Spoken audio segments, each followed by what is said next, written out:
I'm having a hard time seeing my shit. Okay. Yeah, we'll see here. I might adjust. How about if I do it like this? How's that?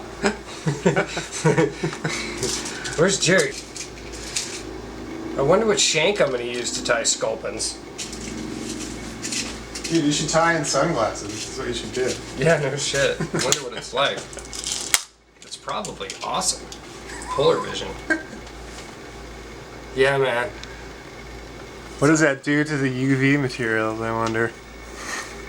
Oh, it makes them beautiful. Hello, Jesus. Chink, dank, mighty make funny, nothing.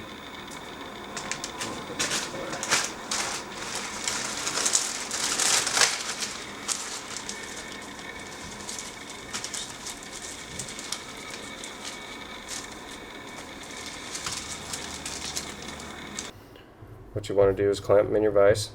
I usually cut about 6 inches off of the full strip. Clamp it in your vise with the flesh facing towards you.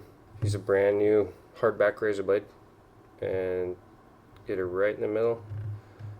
Split it best you can right down the middle. Yes, that's good. Alright, let's tie a sculpin.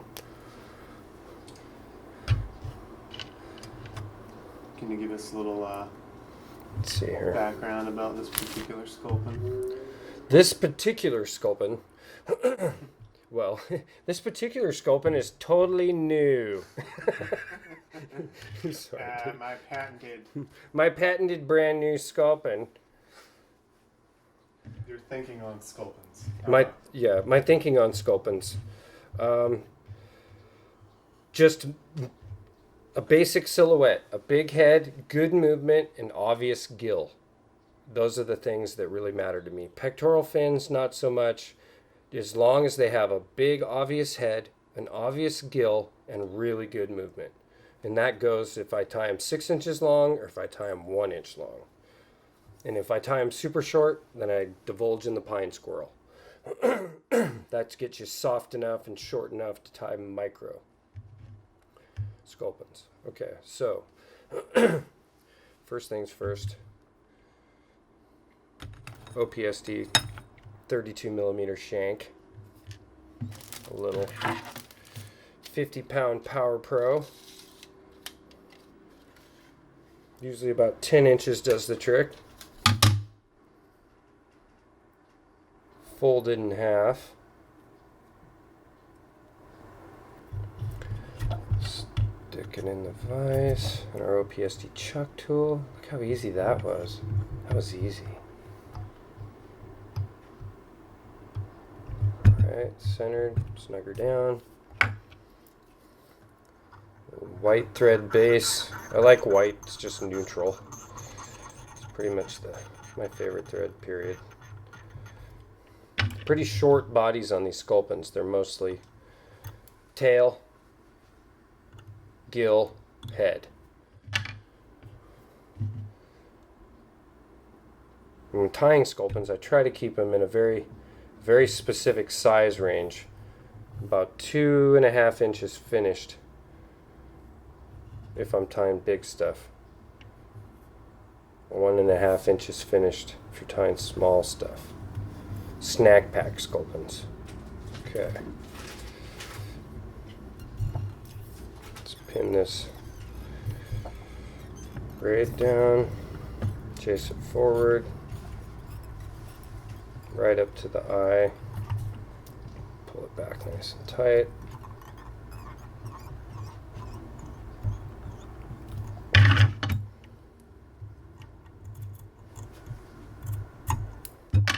Now normally you don't have to double it over to the eye with the trout flies, but I like to be safe, and the 50-pound Power Pro is small enough and the eye of our shanks are big enough that the whole equation works out really good, and it's really good security. I mean, you never know, you might hook some big old steelhead on one of these sculpins or a big old chrome king and you'd like to land that. Okay, so you want to leave yourself a pretty significant amount of room, a good solid 1/4 inch in front of the eyes when tying in these eyes. It's because you want to get some substantial turns the head material in the front.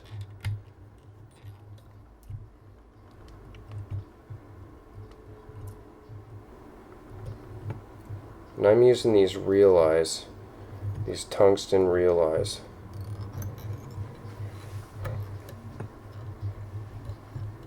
A really serious wrap down, eight on each side, 6 around the bottom, secure them all. This needs to be really stout, so they won't spin or break loose if they get snagged. Chase it back to the very end.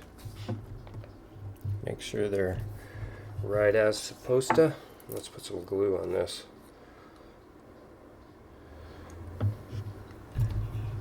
Start right on the bottom. Make sure the thread is totally saturated.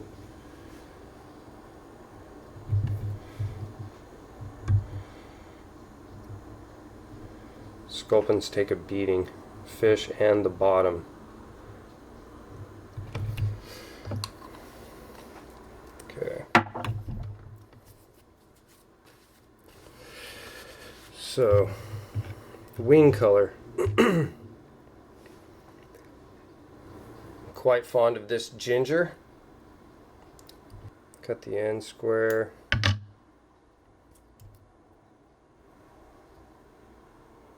Pull just a few off to make a landing here for the thread.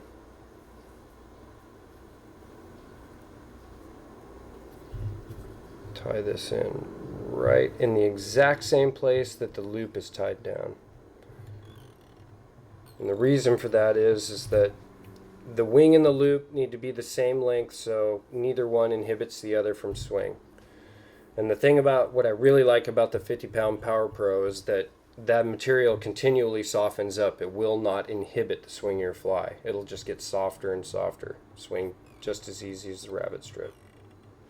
Make sure this is down tight and centered. And then I'm going to cut off this excess so I can get the portions right, about a 1/4 inch past my loop. And I like to make sure I don't get any hair if I can, just flesh. So you get that nice taper out the back. Awesome. Okay. Alright, so we've got the tail of Sculpin. Next step is going to be the belly. Solar Synthetics, it's angel hair. It's nasty, rusty. Very appropriate. Nasty, rusty. So I want a significant little clump.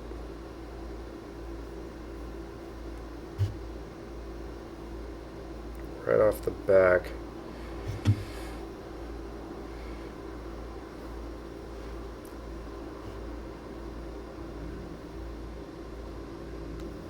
Yeah, right there.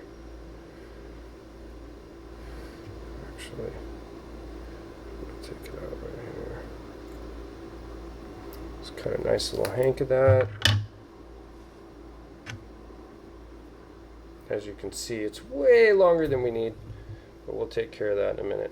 We're going to tie it in the very tip directly underneath in the exact same place we tied the wing down, because this is going to be the belly. Finish these ends off. Okay. And this belly strip, I'm just going to cut this at a very dramatic angle, just as long as the loop.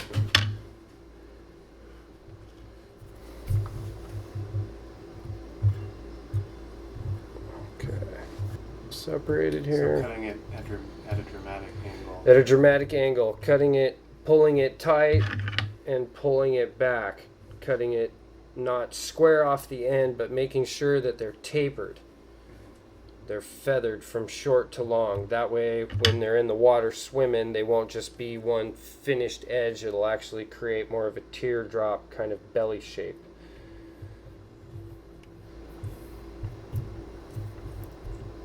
Okay, so what we want here now, some olive, polar chenille, some UV polar chenille, this in the very back here.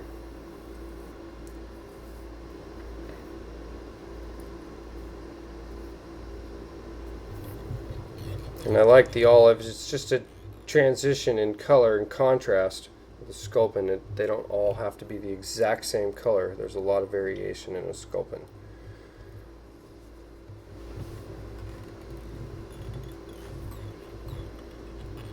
To mention their job is to try to be as camouflaged as possible.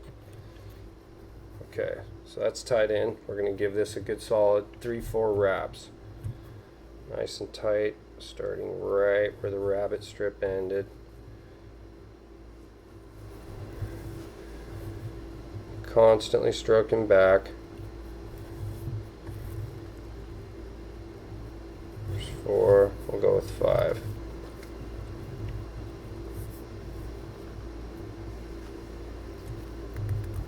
Okay.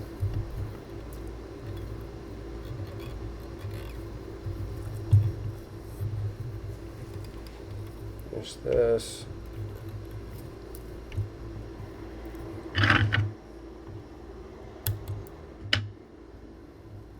Now a little OPST olive ostrich. I'm going to use this for like a flank hackle, just to give it kind of a slight pectoral gill effect, or gill flare. However it turns out, is to get anywhere to 5 to 6 to 8. It really depends on the thickness of the ostrich. I'm trying to just achieve just a nice little bit of movement down the side here.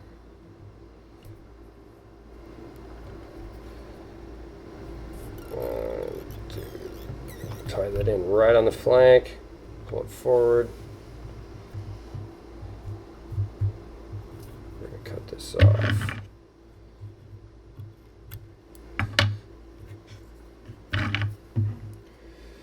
Same thing off the other side. You can see what we got going there. I'm just getting wider and wider. Nice broad silhouette. Now we're just going to tie in a gill. Go for a nice big head. Okay. Gill material.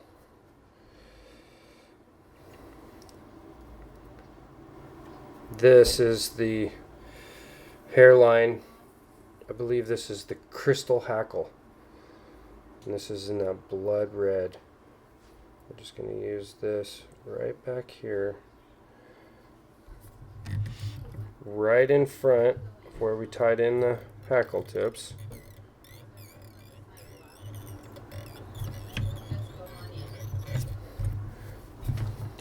And then 5 good wraps of this material. We want to make a nice vivid hackle.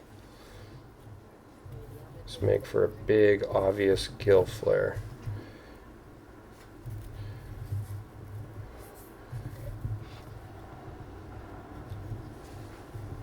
Let me go this 4, I'll finish it.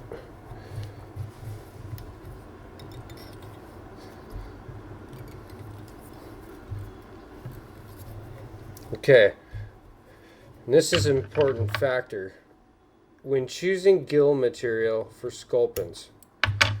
I think the most important thing is some materials look red when you look at them, but when you look at them through the light, they're no longer red. Important thing about gill material is when the light penetrates it, it stays red, just like gills do. You don't want it to be black in there. You want it to actually have a gill presence. Okay, let's give this thing a little bit of love here.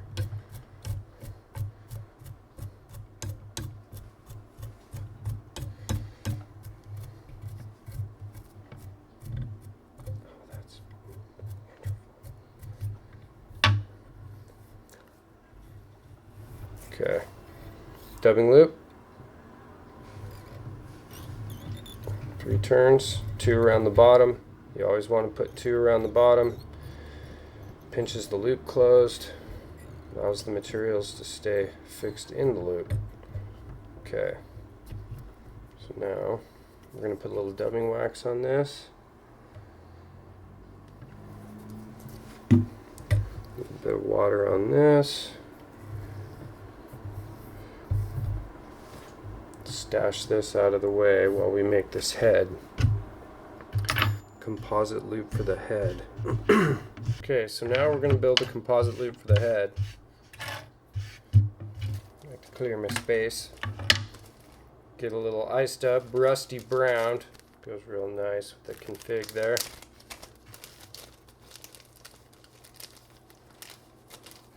Just a decent pinch. Just kind of make sure that everything is slightly lined up, so we're using at least everything the same length. Okay. We'll just spread that out on the table. This will be final topping. Spread that out on the table. Here we have our Senyo Predator wrap. So is that dubbing you just put down? You're just saving that for last? This right here? Yeah. This will be the final piece over the top of it. It's because they're a stack. So I always save that for potentially to fill in the back when I start the head, depending on how much room I actually have. In this case, I like to use about a 1/2 inch of the braid. Just cut a 1/2 inch off the braid. Set that right there. So that's like fibers attached to a cord? Yeah, it's just fibers attached to a braid. It's UV material. You can see all the metallic in it. It's really, really cool.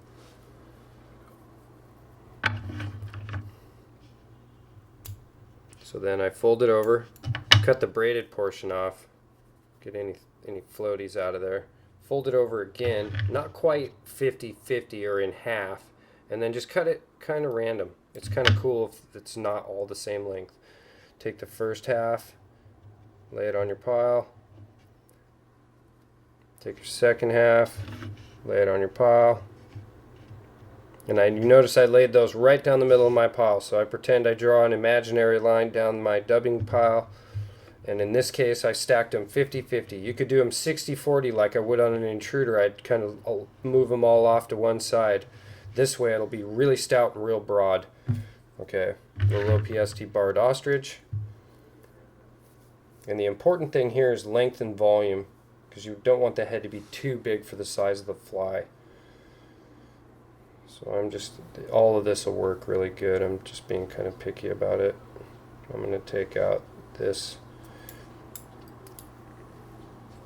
1.25 inches right here.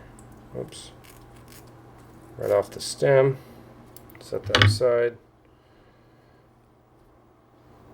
Get all these ends together. I'm just doing a little manipulation here in these really weird long ones. They come out, get added back in the right place, right length. This one, same thing, back in. Okay. These are the ends I want. I'm going to cut this off right here. Now it leaves a nice stout little pile. I'm going to switch hands and pull these ends open. Make a nice little fan out of them, and then set them right on the middle. Pin them down with my other finger. Let's add that little getaway, and there you go. Right down the middle of the loop. So there's the ostrich in place.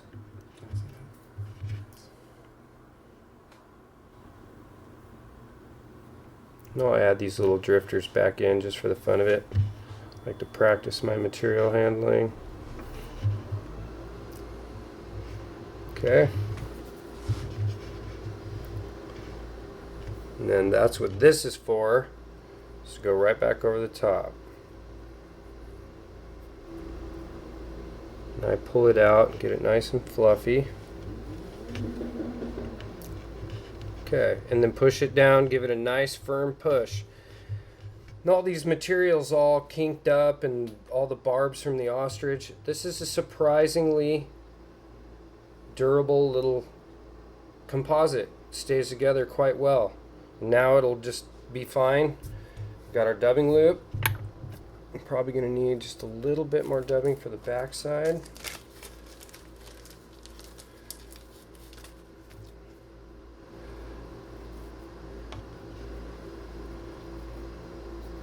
Match it up a little bit. there. Pull our loop down. Spread it open. Let's add this in first. 50-50. Right up at the top with a little bit of a gap. And let's add in the composite loop. Just spread it open with your fingers. Set it in right at the very end of the ostrich. And you can see the ostrich is just right here. 50-50. Right on the edge of the dubbing loop with the Senyo extending beyond it. So you have the Senyo extending on both sides. Alright. So let's get a little bit more dubbing in the front here. Make sure we got what we need to finish this head off.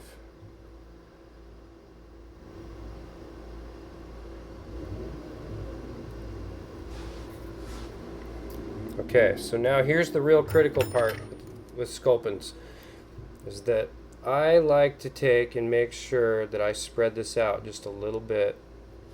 Make sure that I have more than enough material, because you see I'm going to go in front of those eyes with this composite loop here. And the reason for that is it makes a much more realistic head. Okay, and that's a good spread. Not too much, just a little bit more, because this is going to compress some when we spin it. Alright, so put the dubbing tool in. I like to pinch right up at the base and give it a decent spin and pull it tight. A little bit more, pull it tight. And the key to this is to actually take and just provide some tension. As you pick, the loop itself will, all the materials you pick out, it'll come tighter and tighter and tighter.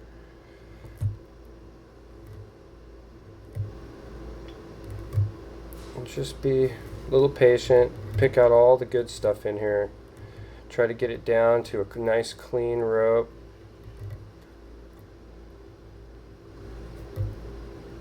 Because that'll make for the most beautiful head. Okay, let's give it a little love, I like to call it. Brush it out, get the extra out of here, both directions, kind of rotating it. Helps thin it out, get it down to just the absolute minimum. Back this way. Okay. Look at that. Woohoo! Alright. So now, the magic part. I like to pull it until it's in a neutral position where it doesn't want to spin anymore. And then get a little bit of moisture on my fingers and go for a nice little clean part. Just like your mom used to do. Lick her hand and part your hair. Yay. Okay, here we go. And this is pretty easy. This is part and pinch. Part and pinch. The water makes this really easy, and it also makes the loop very strong. It'll make for a nice compressed composite loop. They'll all be right where you need, and you'll have this beautiful full head on this fly. Okay, so starting wrapping forward right at the base of the gill. Got a little too long a loop here. Right at the base of the gill. Get these turns in.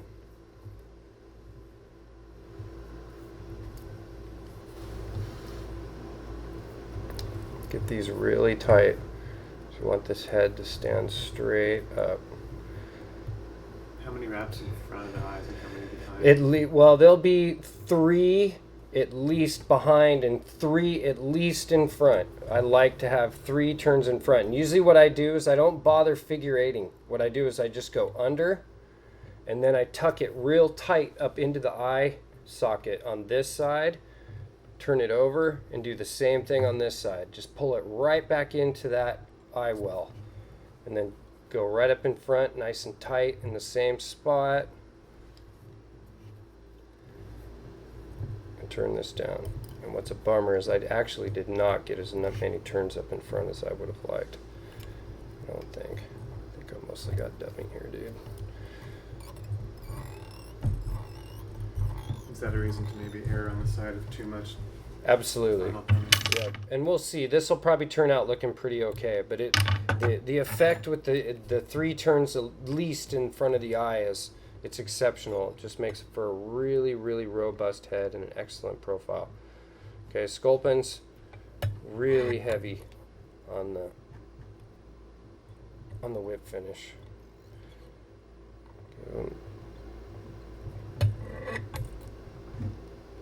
Two good solid 3-turn whip finishes. Clip her down, and let's pick this out.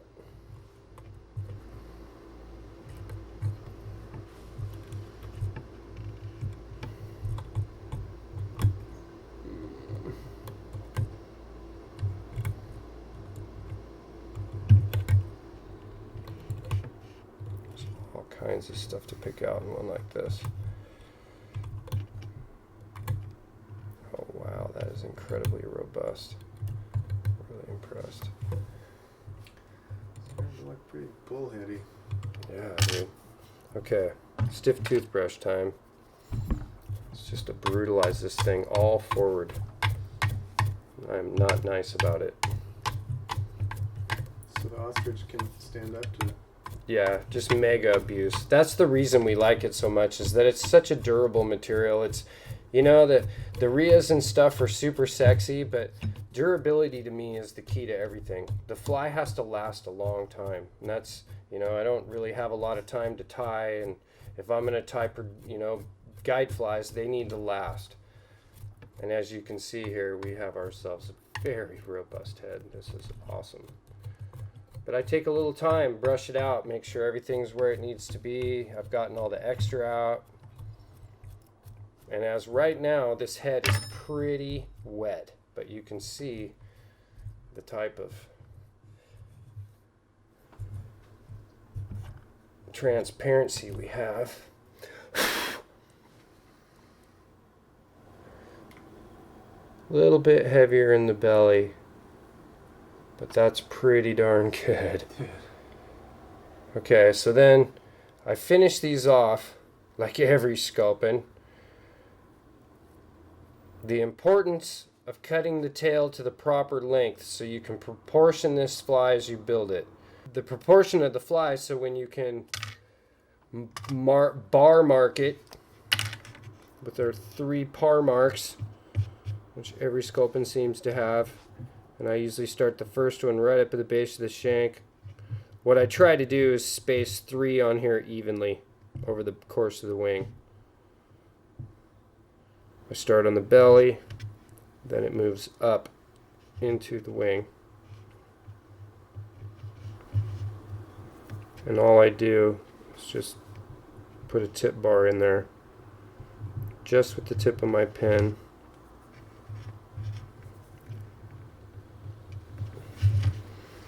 And that'll make a nice dark par bar on there. It's kind of wicked. Look at that head. Poof!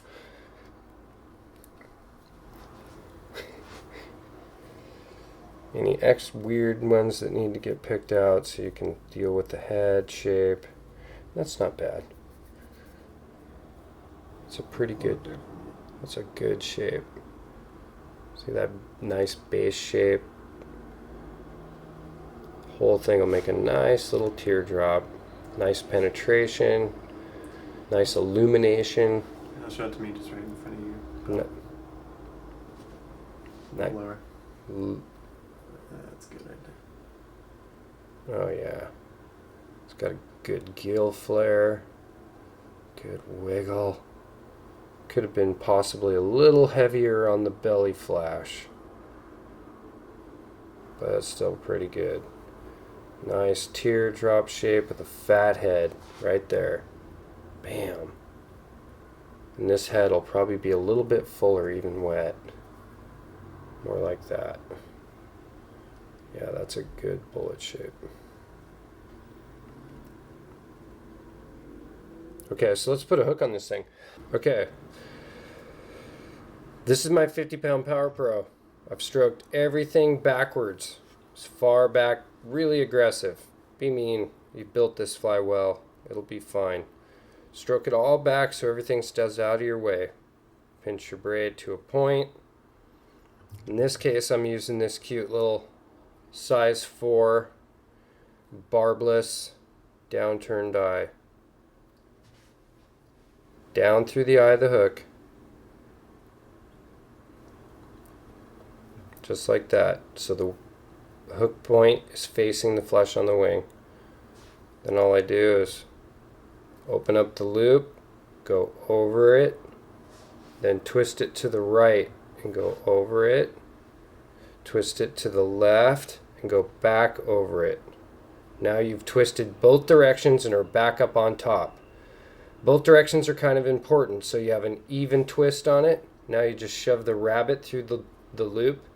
I pinch the rabbit between my fingers that way, grab it with my thumb and index finger, grab the eye of the hook, and then I kind of pull it down into the business position, just like that. Now you got a bunch of trapped hair in there, but that's okay. That's what your bodkin's for, or your pokey thing, as we like to call it. Alright, so let's just pick out some trapped hair.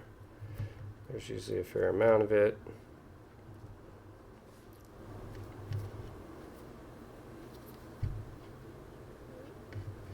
I kind of take my time with this. It matters to me. See how hidden I can get that hook.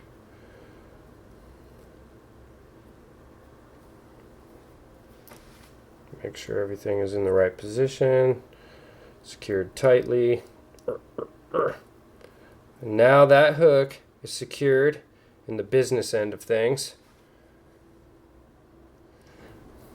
Let's get this thing brushed out again after being so mean to it. Be mean to it again.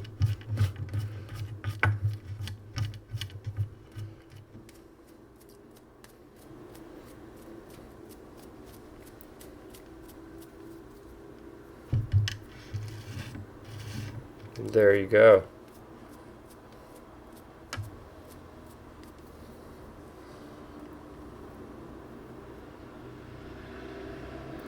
Now this tail flesh is just a little bit too long because it's actually long enough to make contact with the point of the hook. So what I'm going to do is I'm just going to put a little point on here to eliminate that.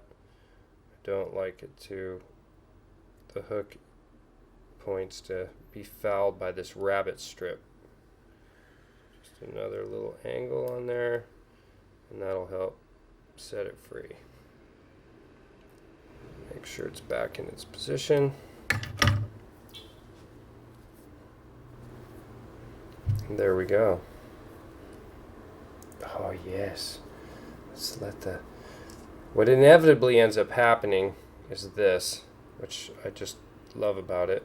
So it will poof out and expose those lovely little eyes. And there's a Senyo Sculpin. Oh yes.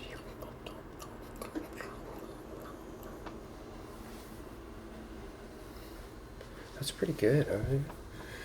That's not bad at all.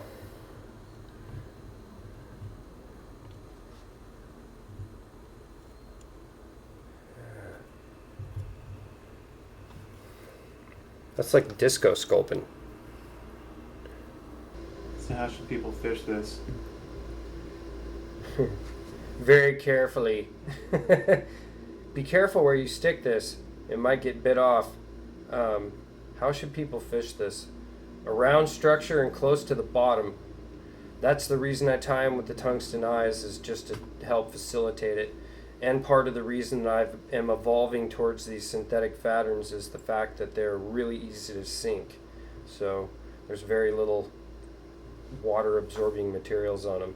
Makes them a lot easier to take down with a really small little tungsten cone head or dumbbell eyes. But yeah, this should be fished close to the bottom. It can be stripped, it can be banged off the bank. You know, you can cast and strip it out, or you can swing it across the runs. Big tail outs.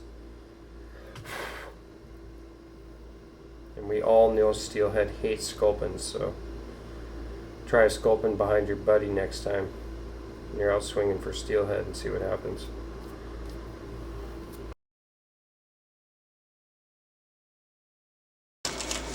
What can I do? Gingerbread. Oh, thank you for those pieces. Wow, I'm pretty stoked about those. Oh, what about this one? That one's awesome too. Oh, wait a minute. Okay, I'm better now. I'm like, I've been tying out of this. That's why. It's like, are you kidding me? Thanks, dudes. This is a great batch.